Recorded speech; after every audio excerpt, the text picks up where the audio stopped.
Good, I hope so. Who was really impressed by some of the answers? Right. Who got an answer and said, well, that's just not quite right? Yeah, so imagine that were the road, you'd all be dead. And I think that's a useful illustration because as impressive as these systems are, they really have to be astounding. And so it's not just how safe is safe enough, although that's the predicate. It's how do we demonstrate that it's safe enough? And that adds another layer of uncertainty. It's a leading indicator, right? It's prospective, so we can't necessarily use just data to determine that. And this is where I'm gonna get a little optimistic again, because I've loved the polite sniping that two particular companies have recently engaged in over the safety cases that they've put out. And these are the company's public philosophies, much more technical than the pretty embarrassing voluntary safety self-assessments that were released as marketing statements a few years prior. But these are public documents about what safety means and how, as a technical matter, a company might go about demonstrating it.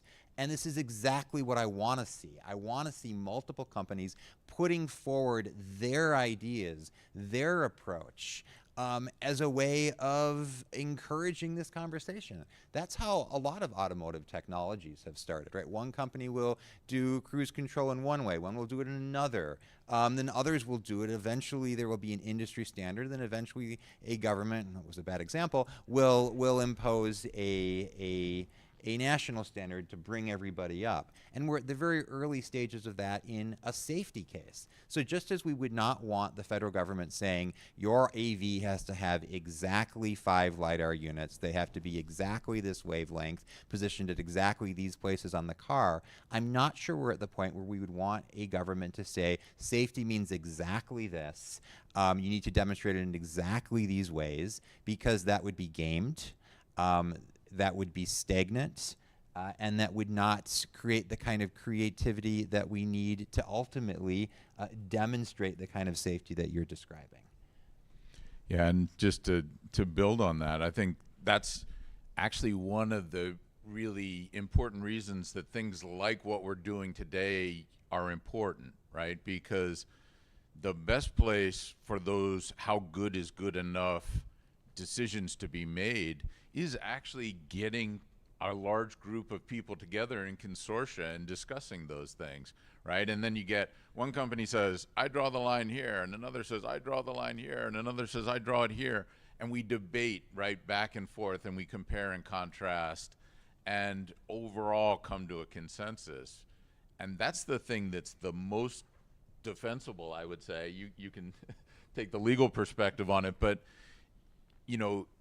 unfortunately, I've been involved in litigation. Probably anybody who works at a big company is, right? And if you go to a case and you say, Ford decided that this was good enough for Ford and it should be good enough for you, right? That's much less defensible than Ford participated in a large consortium with a lot of companies and government partners and academia, and we all as a group agreed that this was good enough, right? So, that's the real benefit of consortia, I think, is to get that sort of wide view and consensus opinion on things like how good is good enough. Keith, do you want to add any on that topic? No, I love the fact that I'm hearing what's good enough, because we talk about that in my organization all the time. I think my perspective on that is it will continue changing. That's why we haven't been able to define what's good enough. As we expand our ODD, what was good before is no longer good, and we have to continue expanding on what's good enough. And as our technology expands, similarly. Now, what was good enough before has to improve, and we have new good enough. So we're always reaching for what's outside of our reach and trying to define the next what's good enough, is my opinion on that. Of course, then we run into the buzzsaw of the economy. That changed everything, it seems like. I mean, is funding for this kind of work an issue just for right now? Do you see, you said something about AIs getting more money now. Is that a huge issue, or one that's just kind of temporary, do you think? I think it's a huge issue. You know, I think if you look at companies that go out of business, right? No company goes out of business because you've run out of good ideas, right? All these companies that are going out of business have tons and tons of good ideas and great business plans and lots of hope for the future, but they run out of cash, right? And cash is oxygen, right? If you run out of cash, you die. And we are at a really tough spot in generating flows of cash right now, right? You know, investment, you know, flows are changing, banks are tightening, the Fed is wanting tightening, you know, actively encouraging tightening, right? And so, you know, that's creating that dynamic where, despite the fact that, you know, there's these really demonstrable, you know, great business plans and lots of good ideas and a full IP catalog and all these really good things, you still see some companies going out of business just because the cash flow stopped and that was oxygen. They have no more oxygen, they're done. And I think that is just sort of the moment we're in. I think, like any moment, that moment will pass. So it's really sort of a question of, you know, can you make it through this moment, I guess? Yeah, I'm not an economist, although I think None of us are here. being anybody, we can pull up a chair. But I'm also not a psychologist, and I kind of wonder if that would be equally useful in diagnosing kind of the economic analysis lately. It's puzzling to me. Companies go out of business all the time, even in good times. And in individual reprioritization doesn't concern me much. I do worry a bit that some of the lower hanging fruit of artificial intelligence will be attractive to companies or individuals or investors because it's not as hard, it's not as physical, it's the sexy, shiny thing, and that could further take away investment. At the same time, that will also breed desperation among companies that aren't leading there. And there are still a lot of companies with a lot of money to throw around. So in terms of funding, there will be money available for some companies to do some of these things, not for every company to do everything. And I think the Argo experience is illustrative of that. The key that you were pointing out is finding the use cases that make economic sense, particularly when some of those use cases are competing in industries that have labor models that have a lot of externalities. Now I'm sounding like an economist. Oh gosh, right? Where you're not going to be able to compete against a Uber driver who, in real terms, makes a few dollars an hour. Right. If you have a new vehicle and you have a robust back-end infrastructure and you have all of this investment. And so I think I agree that it will be finding some of those use cases where there's money that wasn't previously available, where there are assets, including public assets, that could form unique partnerships, and getting some of those early cases, even some of those really prime corridors where lots of rich people spend an hour on the road every day. Like, there are those really ODD specific examples where I think someone could make a splash, and that comes back to this idea of, you know, economics is greed and fear, right? When somebody makes a splash, that is going to be transformative, whether that's a company here or whether that's in particular a company in China that is then the stand for an entire country and moves mountains here. He just set me up. It was not planned, but this is perfect transition. No, exactly right. I mean, for May Mobility, for example, we're focused on the public transportation segment, urban cities, high congestion. And it's working well for us from that perspective. From an economical standpoint, we are generating revenue, for example. Is it to the point where we can rely on the revenue only? No, we still need investment and partners. And we're working with close partners such as Toyota, for example, to continue our mission. Do I see a challenge for the next upcoming years? Of course. But I think what happened is, now I'm going back to your second question between the two ADAS and AV. This is where I mentioned maybe on the books, right? I'm seeing two different investors. I'm seeing the investor that wants a fast return on their investment, and the investor that's there for the long haul. And that's really what we've been seeing, and the partners that we're working with from a mobility standpoint are those long-term investors that are okay with investing now and not seeing a return in the next 2-3 years. And I think a lot of the OEMs are and Greg mentioned this earlier, are saying, I'm going to double down on my ADAS features today because I know I can get my ROI in the next few years. Okay, we've talked about the challenges. I know there are a whole bunch more. What makes you optimistic? Greg, I know that you have talked about some of the game changers you think could be out there.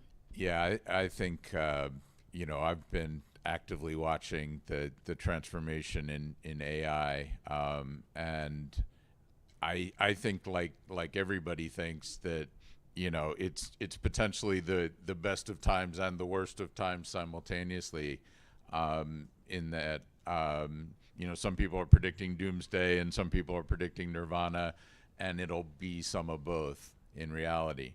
But the thing that, has been impressive to me, basically as we work engineering problems, is that we've seen that, we took these deterministic, hand-coded C++ algorithms that we'd made over a course of 10 years, and we polished and polished, and we got them to the point where we thought they were really great.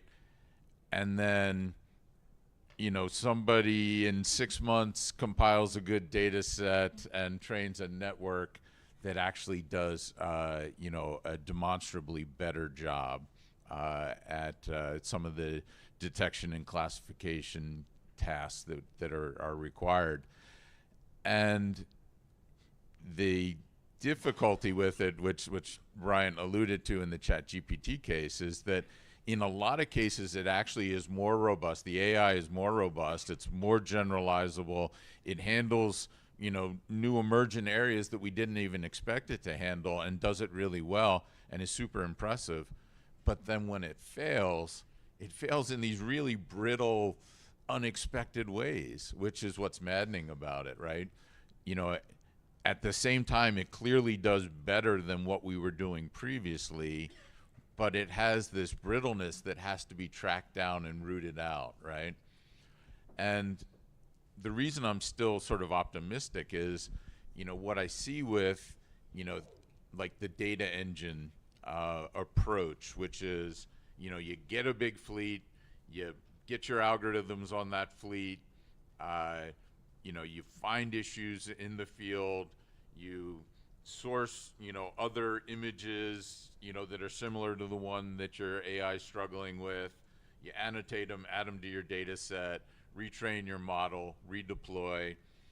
I would deploy in shadow mode, not deploy as beta code on unsuspecting public. I don't really agree with that approach, but you can run them in shadow mode, you can get data back, and you've got this data engine loop that you can just keep working.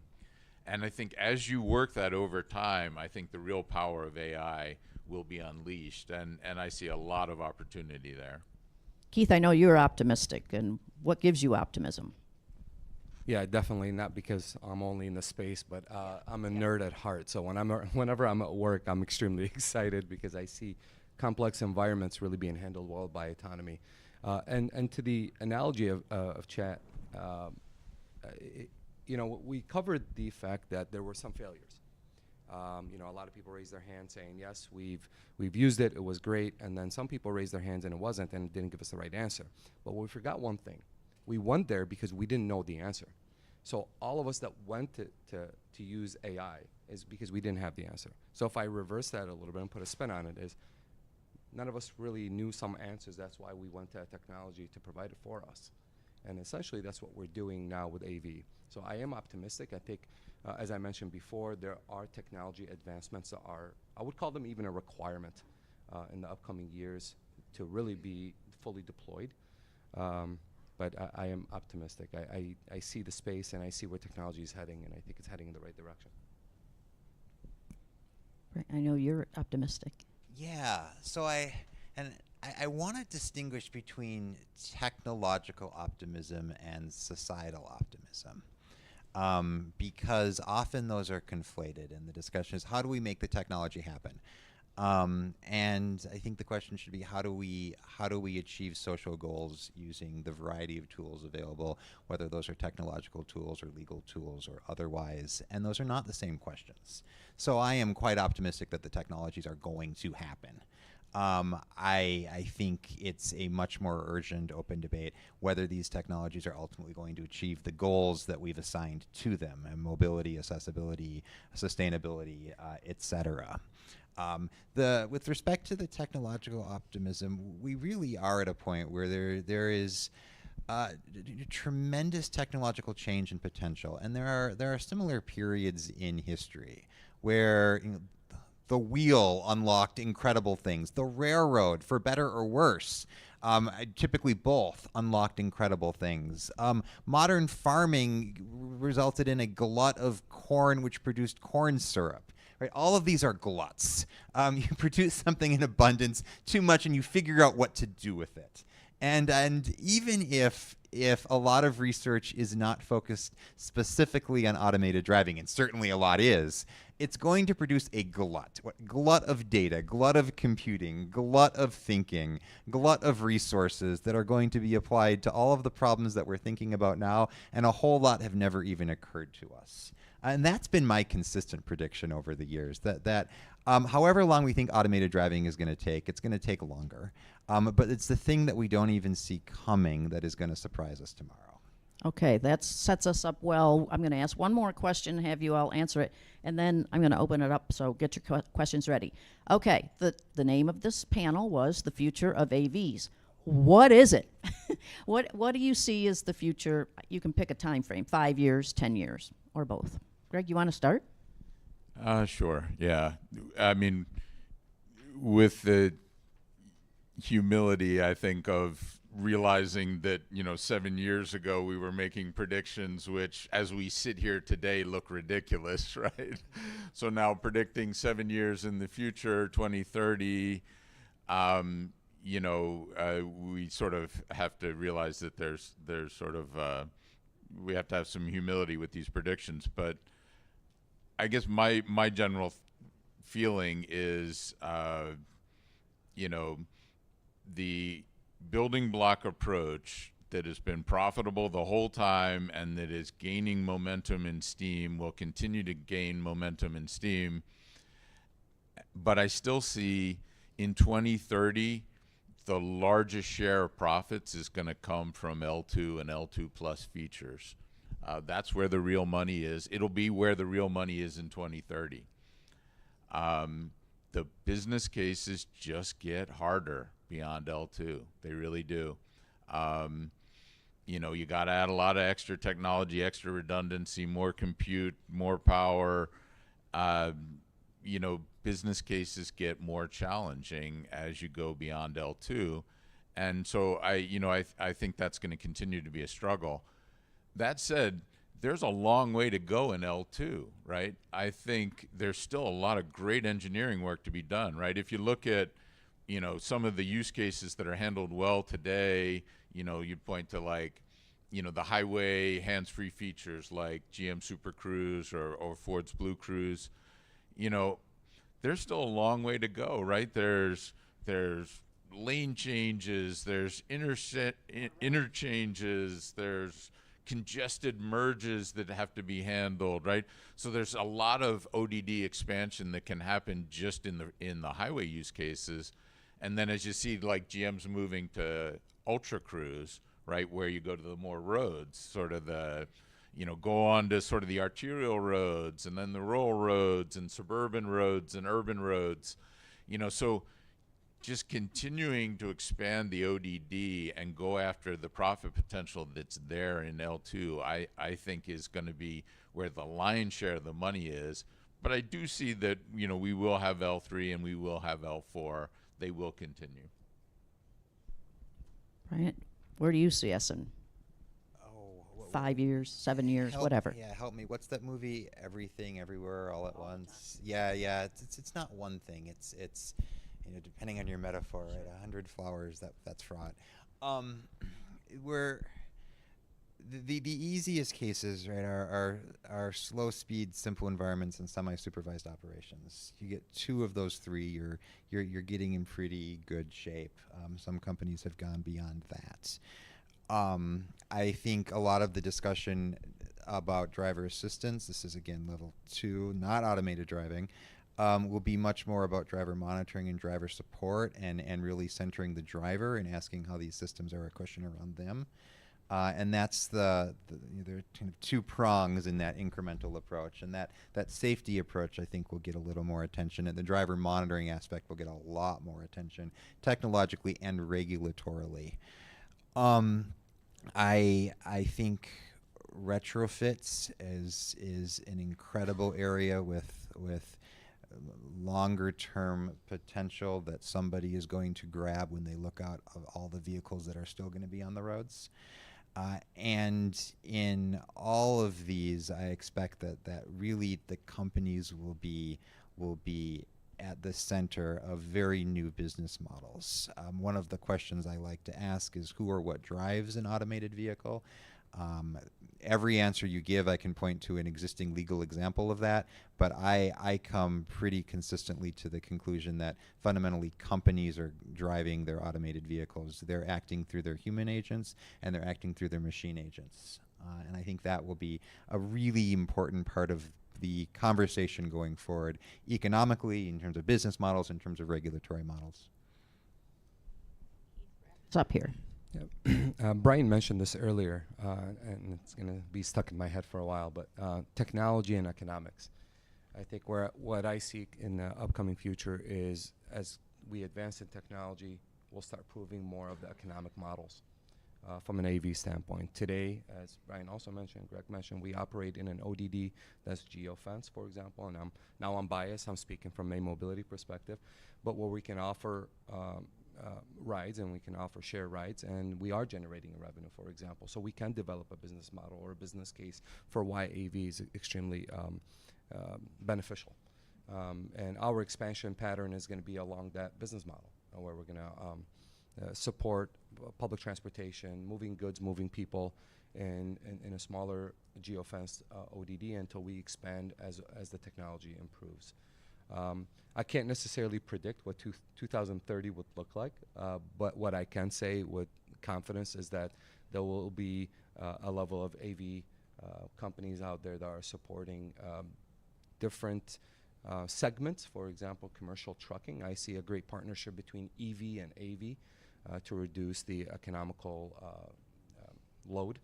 So I do see a lot, AV out there progressing forward in the upcoming years. Your turn. Who would like to ask the first question? Or just yell out.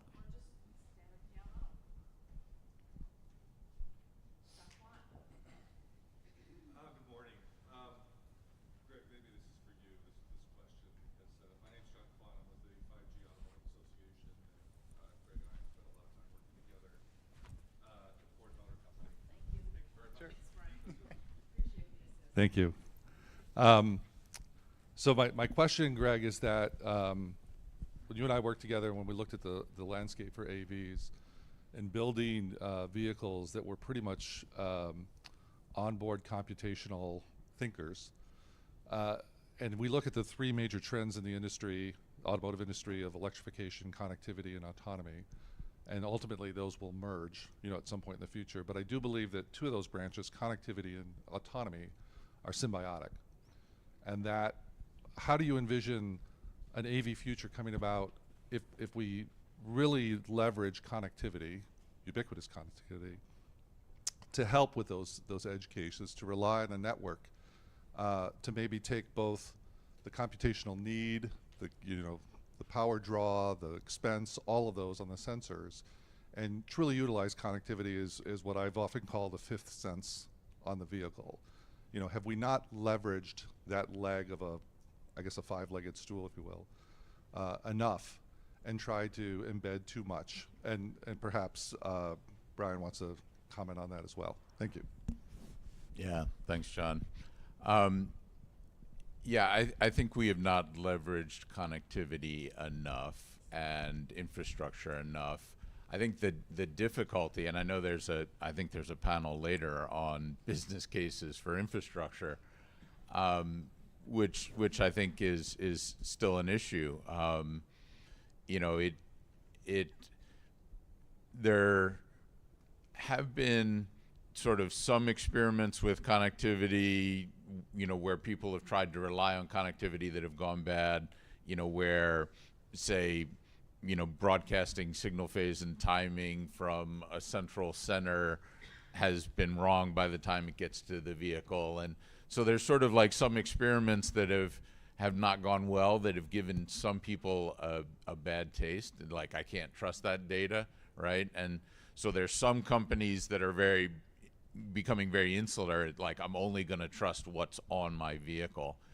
But I think that's short-sighted, because I think there are certain areas where connectivity can give the vehicle data that there's no way the vehicle itself could generate the data. The use case that I like to think about most, you know, is like autonomous valet parking, because that's a use case where, you know, without connectivity, it's a much worse use case, right? So if you think about it, like an autonomous vehicle comes to a parking garage and has to go park itself, right? The sort of autonomous valet use case that I imagine most people are familiar with. You sort of send it away with your cell phone to go park itself. If that vehicle has to just autonomously search the whole parking structure for a parking spot, that's going to be a mess, right? Whereas if the parking structure had sensing and connectivity and could tell the vehicle, okay, you're at the entrance right now where your driver dropped you off. I want you to go to the 4th level, to this spot particularly. Here's the route I want you to take. And by the way, I'll advise you along the way if there's obstacles coming around blind corners that you might not see, right? I mean, it's obvious that use case with connectivity is dramatically better than without, right? And so I think it's going to be those sort of places where we get that really sort of killer, you gotta have it pull, that's going to be really helpful for introducing connectivity as something that's necessary. And yeah, right. and Mark. thank you for asking that, because it's a nice correction to my regulatory observation, which is, yes, this is a place where the federal government absolutely could make a difference. There's still like a 6-year-old rulemaking sitting somewhere in the White House, perhaps in a file box that's been moved, that could be issued and hasn't. But I think this brings us to the meaning of connectivity. Connectivity is like computing. Well, yeah, everybody has it, but what is it? Are we talking about low latency, direct communications for safety critical applications? Are we talking about the kind of connectivity that every AV company is going to be using for some forms of remote monitoring or facilitation? Are we talking about what's really big in Europe right now, which is discussions of remote driving? Even though remote driving and automated driving are absolutely on a spectrum and you can't divide them. And I think understanding what we mean by connectivity is really important.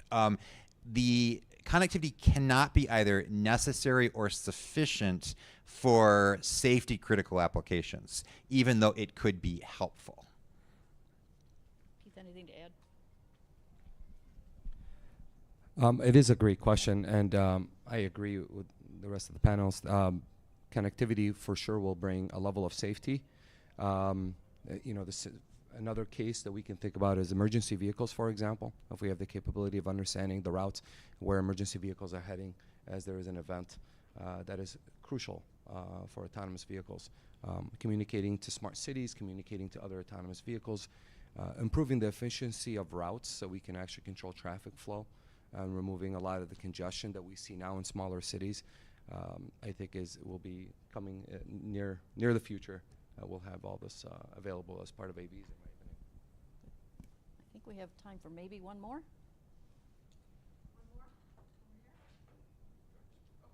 Oh, Together. okay. I'll do a quick question. Maybe we can get 2 questions in. Yeah. Mike Blommer from AV. Oh, is this not on? Is it on? You can hear me? Okay, sorry. Also not with Ford. I also retired from Ford last year, so all the projects I did were basically for Greg's team. Real quick on the topic of AI, there's the 2 dimensions, right? We've got the Gartner hype curve and everything else. Do you see AI realistically being more applied to the algorithms that are going to be controlling the vehicle, or to create all of these unknown scenarios that a more deterministic algorithm might be more defensible? And then secondly, everything's been focused on the exterior. Maybe not so much with May Mobility and you get to the fully autonomous, but with the building blocks of going from L2 to L3, are there similar challenges to looking interior to the vehicle to understand what the driver is doing, and the area of AI within that as well? Keith, you're nodding your head. Yeah, so I'll touch on the AV side on the interior. We definitely, especially as we progress forward towards completely driver out, having visibility on the interior is a safety feature that we have to have, as a matter of fact. We have to understand what our pedestrians are, or not pedestrians, I'm sorry, our passengers are doing inside the vehicle, whether they're seated, standing, whether they're looking for help. That's all part of our safety cases as we develop autonomous vehicles. So it's very critical to have interior sensing, not only from a camera perspective visually, but microphones, all that.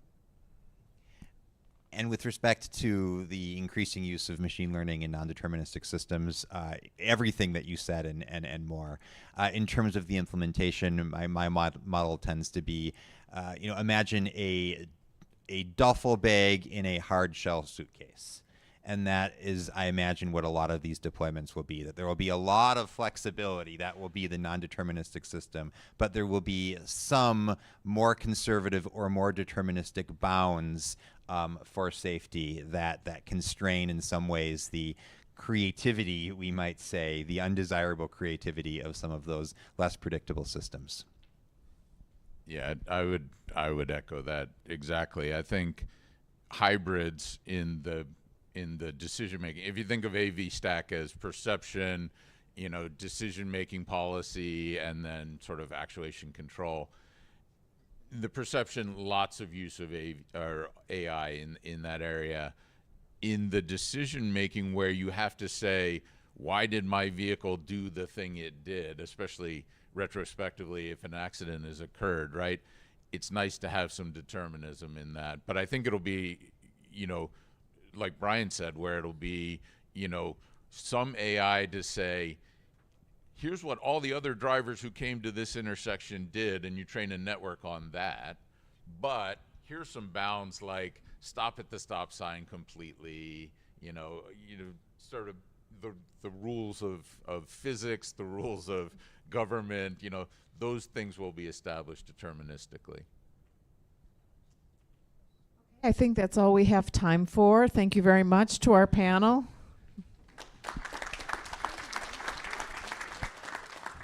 So we're going to take a 15-minute break, and when we come back to this room, there will be a presentation on mobility innovation solutions for under-resourced communities.